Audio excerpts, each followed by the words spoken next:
I just saw Eddie Tricker pass by too, who's doing a lot of fine work for the men of the Defence and Employment Platoon with the headquarter company of the 1st Australian Task Force. Now we're back to the 4th 19th Prince of Wales Light Horse Regiment Band and the 2nd 10th Medium Regiment Band. And their second time around, I think, John. Indeed.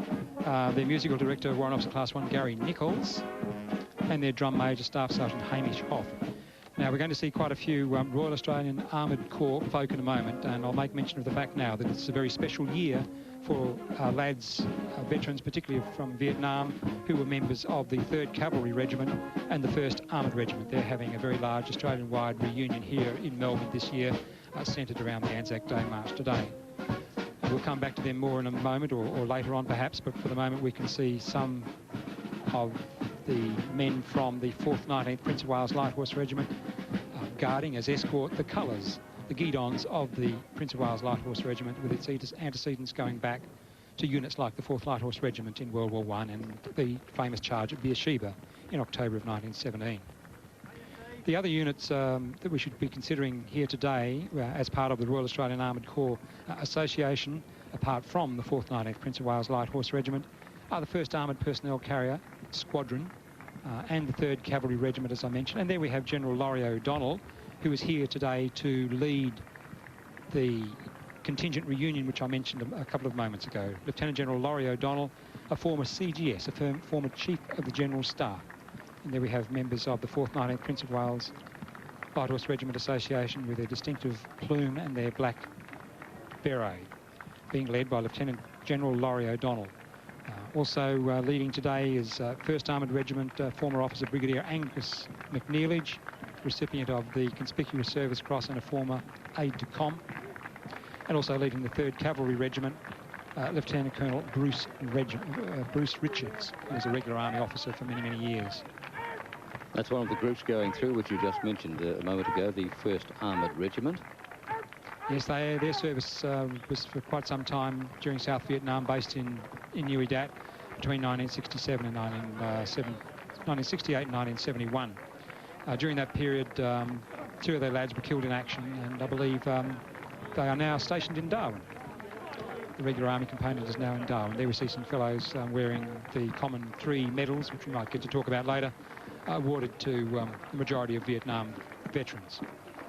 1st Armoured Regiment, they use Centurion tanks firing 20-pounder tank guns, a very, very large gun, together with 50 caliber machine gun, a very, very potent weapon, and used very, very effectively by the 1st Armoured Regiment lads in Vietnam between 1968 and 1971. I think indicative of the fact that we have this rather large reunion today. We've got a lot of lads on parade today wearing the black beret because of this reunion, headed up by General Laurie O'Donnell and Brigadier Angus McNeilage and Lieutenant Colonel Bruce Richards. The 3rd Cavalry Regiment is also part of this contingent reunion today. This lad's a bit hard going for him. Oh, absolutely. Yes. There's his mates. They rally round. That's right.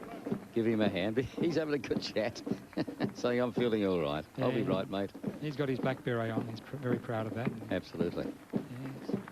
The 3rd Cavalry Regiment, comprised of the 4th 19th Prince of Wales Light Horse and also the 1st Armoured Personnel Carrier Squadron, which I mentioned briefly. And they served in South Vietnam between 1965 until 1972. And during that time, 20 of their lads were killed in action and over 130 wounded in action.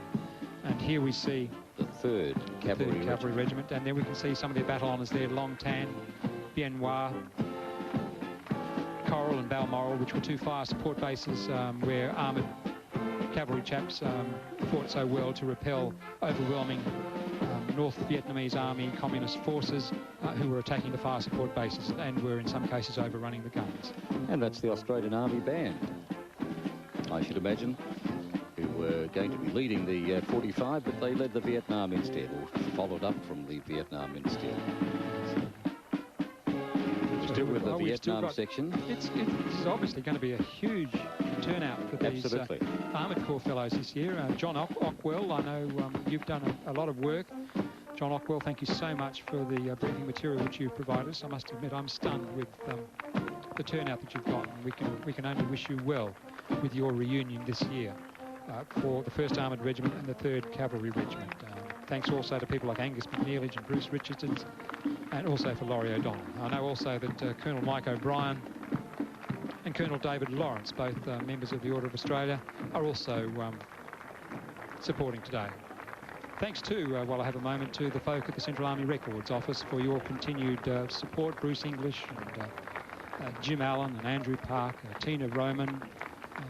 You continue to provide a fantastic support to veterans, Kevin Canning as well, and those veterans who know we really appreciate the support put in by the Central Army Records Office here in Victoria Barracks in St Kilda Road, just opposite the shrine. Neil, you've been a busy little bee during the year, and you've been producing, I've heard you say so far, a couple of books. Yes.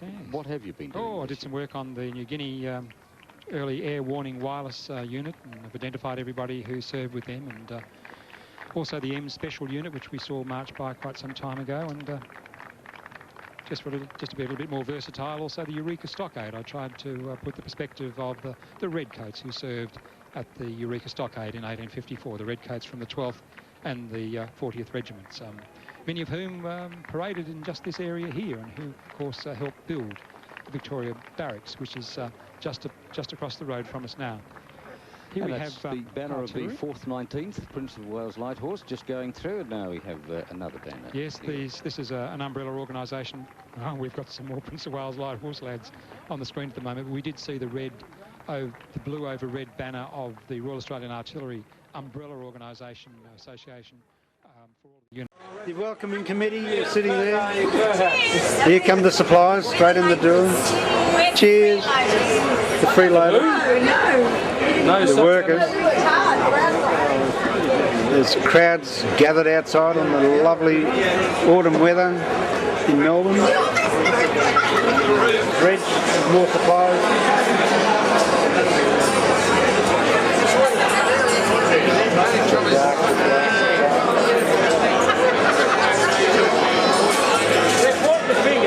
We're trying to resolve what you see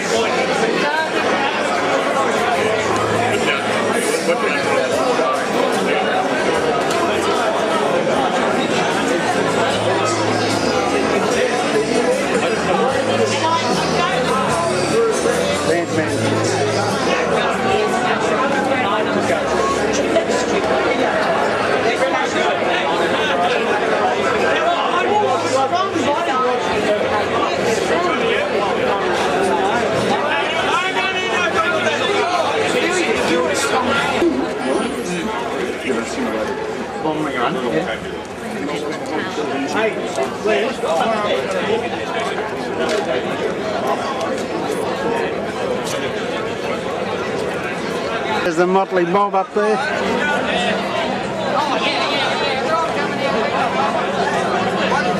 Bit of one troop yabba yabba yabba.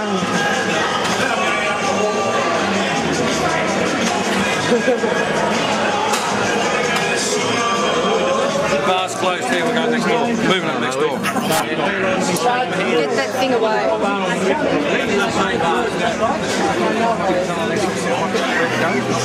Next door, sir.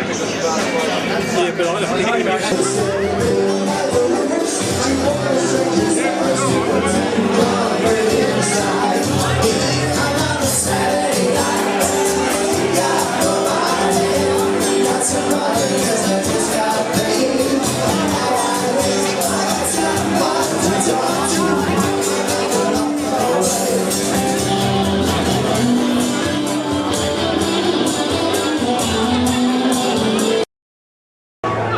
And the party rocks on.